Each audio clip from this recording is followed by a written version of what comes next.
Autrefois, mais il n'y a pas si longtemps, on nous enseignait la France à travers des modèles. Le Grand Ferré, mort d'avoir bu de l'eau, Jeanne d'Arc, Duguay-Clin, Bayard, Barras, le général Leclerc, et puis plus rien. Il reste pourtant bien vivant, un modèle français, présent depuis 1934, date de sa vraie naissance, et qui vit encore et toujours 40 ans après sa mort, Jean Gabin. Paradoxe de la gloire de cet homme du peuple, il survit par la haute technicité, le DVD, Internet, bref, le petit écran, lui qui fut un roi du grand. Gabin fut prêtre, poète et soldat, les trois ordres. Prêtre d'une religion du XXe siècle, le cinéma. Poète pour avoir dit des textes dont il est un peu l'auteur, puisque ses dialoguistes écrivaient pour lui et par lui. Soldat, il le fut brièvement, mais suffisamment pour y risquer sa peau.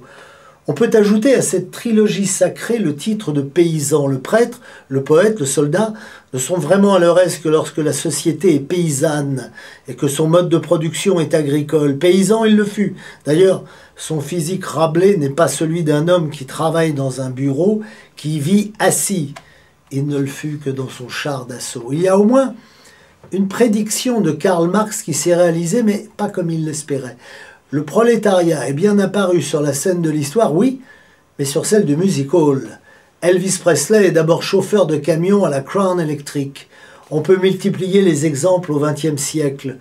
Gabin fut ouvrier un temps avant de retourner faire de la figuration sur la scène et à l'écran. Un autre type d'homme apparut alors. Il n'avait plus l'apparence du raffinement qu'on prêtait aux comédiens, notamment de théâtre. Gabin fut raffiné, mais par son naturel. C'est agaçant d'entendre dire d'un comédien qu'il joue bien, tout autant qu'il est agaçant d'entendre dire qu'un écrivain écrit bien. D'abord, c'est la moindre des choses. Ensuite, un comédien n'est pas celui qui joue bien, mais qui joue juste. L'identification du public à son comédien ou écrivain préféré n'est possible que si celui-ci, naturellement, reprend tout ce qu'il fait et qui reproduit le peuple dont il est l'élu. De 1934 à sa mort, 1976, Gabin est la France.